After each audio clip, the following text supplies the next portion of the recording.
SIR শুনানিতে হয়রানি, বাড়ছে ক্ষোভ। ভোটের মুখেই ক্ষোভ হয়ে উঠতে পারে পদ্মের কাঁটা। এটা আঁচ করেই কি এখন চোরা কৌশলের শান বিজেপির? তাই কি কখনো তাদের নিশানায় নির্বাচন কমিশন, কখনো তৃণমূল, যাতে সাধারণ মানুষের মনে ধারণা তৈরি করা যায় যে হয়রানির জন্য বিজেপির কিছু করার নেই। যত দোষ তৃণমূল এবং কমিশনের। যেহেতু বিএলওরা তৃণমূল নেতাদেরই খাস লোক, তাদেরকে নিয়ে ডেলিভারেটলি নামের বানান বা কোনো জায়গায় ভুল করানো হয়েছে। এই নির্বাচন কমিশনার সাধারণ মানুষকে যেভাবে হয়রানি করছে, নোটিশ জারি করে, এই নিত্য নতুন এক একটা করে ফরমান জারি করছে, মানুষের হয়রানির শেষ নেই। আমরা দুবার এসেছি, আমি যেরকম সাফারার হচ্ছে, এইভাবে আমার পাড়ার এরকম অগণিত মানুষ সাফারার।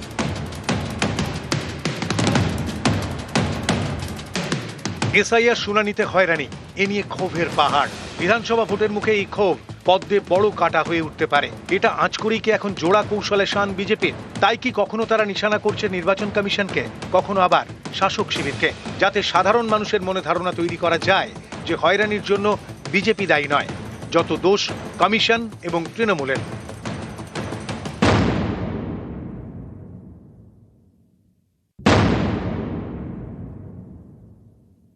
যত বানান ভুল হয়েছে তার জন্য দায়ী পশ্চিমবঙ্গ সরকার এবং তার প্রশাসন।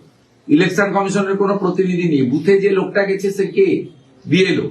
বিএলওর তালিকা তৈরি করেছে কে? বিডিওরা, ডিএমরা। তারা কার অধীনে? তারা নবান্নর অধীনে। সাধারণ মানুষের যেটুকু ভোগান্তি হচ্ছে এর জন্য দায়ী পশ্চিমবঙ্গ সরকার, তৃণমূল কংগ্রেসের প্রশাসন এবং মুখ্যমন্ত্রীর বাধা দান। যখন এসআইআর ঘোষিত হলো, কত বড় বড় কথা। এরা মানুষের সঙ্গে নেই, এদের সংগঠন নেই।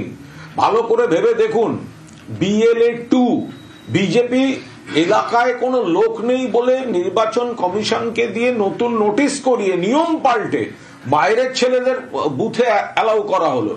ইলেকশন কমিশনের উপর ভরসা করে নাম কাটাতে গেছে, এখন ধরা পড়ে গিয়ে সব অসহায়ের আর্তনাদ। কখনো তৃণমূলকে নিশানা, কখনো নির্বাচন কমিশনকে আক্রমণ।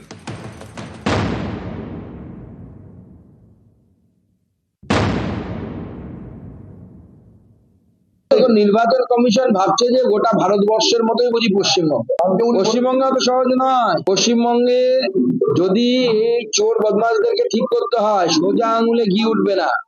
একটা ডিএম কে সাসপেন্ড করুন, দেখবেন সব বাপকে বাপ করে লাইনে চলে এসছে। আমি নির্বাচন কমিশনকে বলবো যে একটা ডিএম কে সাসপেন্ড করুন। ফ্লপ হিন্দি ছবির নায়কের মতো এত ডায়লগ মারছেন কেন? মহারাষ্ট্র, দিল্লি, বিহার, হরিয়ানা যেসব করে আপনারা পার পেয়ে গেছেন, কেউ ধরতে পারেনি। এখানে মমতা ব্যানার্জি ধরেছেন, একজন রোহিঙ্গা ভোটার লিস্টে পার করতে পারেনি। তাদের যদি এত কিছু করার ইচ্ছা থাকে, যান না, আপনাদের তো সব লোকজন। এরই মধ্যে নির্বাচন কমিশনার জ্ঞানেশ কুমারকে রাজ্যে আসার দাবি করেন শ্রমিক ভট্টাচার্য। জ্ঞানেশ কুমারকে এখানে আসতে হবে, বীরভূমে আসতে হবে, মুর্শিদাবাদে আসতে হবে, ডোমকলে আসতে হবে, ভাঙড়ে আসতে হবে।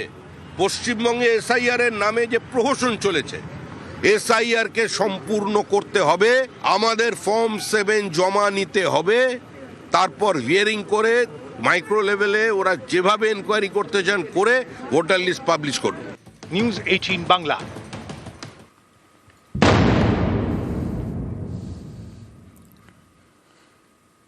মাইক্রো অবজারভারকে সপাটে চড় দক্ষিণ দিনাজপুরের কুমারগঞ্জে, আর এ নিয়েই হাওয়া গরম।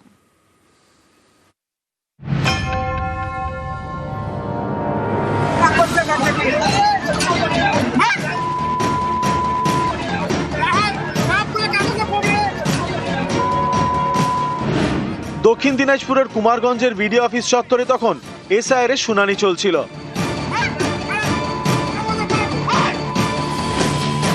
হিয়ারিং এর কাজ করছিলেন মাইক্রো অবজারভার দিব্যেন্দু গড়াই। আচমকাই গরম হয়ে ওঠে পরিস্থিতি। প্রত্যক্ষদর্শীদের দাবি, শনিবার শুনানিতে আসা কয়েকজন ঘিরে ধরেন অবজারভারকে, তারপরেই সপাটে চড়।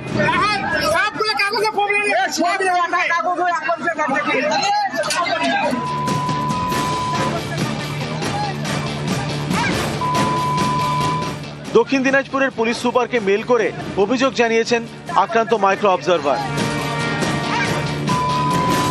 আমরা রিপোর্ট চেয়েছি। উনি বালুরঘাটে থাকতেন, LIC অফিসার ছিলেন, উনি FIR করেননি। এন্ড ওখানে যা আছে এখন সিস্টেম একদম ঠিক আছে, ওখানে অল ল অ্যান্ড প্রবলেম নেই, ওখানে হিয়ারিং চলছে। বাকি DM যা দেখছেন ফুল রিপোর্ট আমাকে দেবেন। এটাই পশ্চিমবঙ্গের চিত্র। এখানে CBI আক্রান্ত, ED আক্রান্ত, যুক্তরাষ্ট্রীয় ব্যবস্থা আক্রান্ত, SIR এর মাইক্রো অবজারভার তিনিও আক্রান্ত হবেন, এটাই স্বাভাবিক। SIR এর নামে কার্যত সাংবিধানিক ব্যবস্থাকে চ্যালেঞ্জ করছেন এবং তাদের আক্রমণ করছেন। এই আক্রমণ শুধু কোনো মাইক্রো অবজারভারের বিরুদ্ধে আক্রমণ নয়, এই আক্রমণ সামগ্রিক SIR প্রক্রিয়ার বিরুদ্ধে আক্রমণ, সাংবিধানিক ব্যবস্থার বিরুদ্ধে আক্রমণ। নানাভাবে মানুষকে উত্তেজিত করছে, প্ররোচিত করছে, অস্তিত্বের শিকড় ধরে টান মানছে। বারবার এই অবজারভার, মাইক্রো অবজারভার যেন নাম বাদ দেওয়াটাকে নিশ্চিত করার জন্য এদেরকে সমস্ত লেঠেল বাহিনীর মতো পাঠানো হচ্ছে। যে আমরা সকলকে ঠান্ডা করছি, শান্ত করছি, কোনো বিচ্ছিন্ন ঘটনা কোথাও থাকলে আমরা কেউ সমর্থন করি না, নিশ্চয়ই এটা খতিয়ে দেখা হচ্ছে। কিন্তু এই লোক খেপানোর কাজটা তো বিজেপির নির্দেশে নির্বাচন কমিশন করে রেখেছে।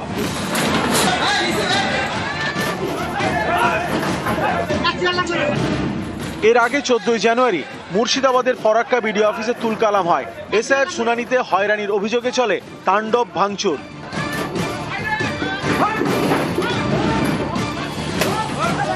ঘটনাস্থলে দেখা যায় ফরাক্কা তৃণমূল বিধায়ক মনিরুল ইসলামকে। বিজেপির অভিযোগ, তৃণমূল বিধায়কের নেতৃত্বেই বিডিও অফিসে হামলা চলে।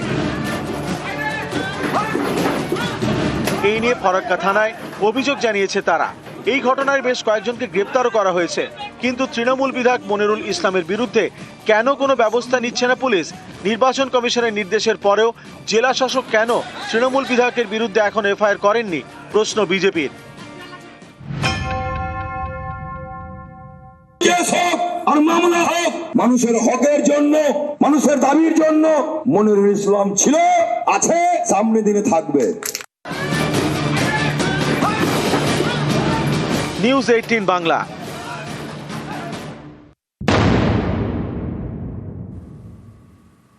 ফের নির্বাচন কমিশনকে তোপ মুখ্যমন্ত্রীর। SIR হয়রানি নিয়ে ফের সরব মমতা বন্দ্যোপাধ্যায়। নির্বাচন কমিশনের ভোটার দিবস পালনকে কটাক্ষ। কমিশনের ভোটার দিবস পালন করুণ প্রহসন বলে তোপ মমতার। মানুষের ভোটাধিকার লুণ্ঠন করতে ব্যস্ত বলেই তোপ মমতা বন্দ্যোপাধ্যায়। তাদের ঔদ্ধত্য হচ্ছে জাতীয় ভোটার দিবস পালন বলেই সরব মুখ্যমন্ত্রী।